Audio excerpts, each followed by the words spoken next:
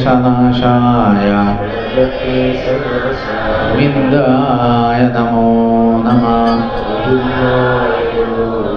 രാധാരമണ മുകുന്ദ മുരാരേ ശരണം മേ തവ ശരണയുഗം.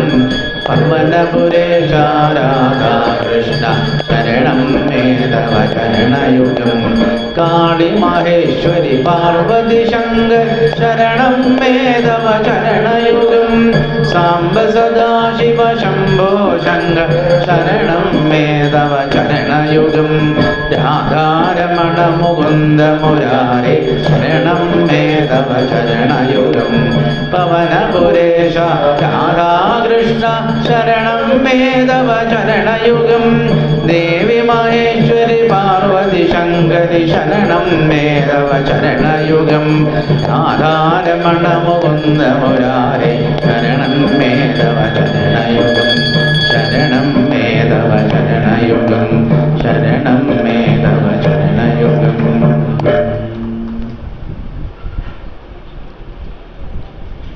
ഇനി പ്രസാദ വിതരണമാണ്. അത് കഴിഞ്ഞ ഉടനെ തന്നെ ഇവിടെ ഹരികഥാ കാലക്ഷേപം അരങ്ങേറുകയാണ്. വളരെ ഭക്തി നിർഭരമായ പരിപാടി എല്ലാവരും കാണാൻ വേണ്ടി ഇവിടെ തന്നെ ഇരിക്കണമെന്ന് വീണ്ടും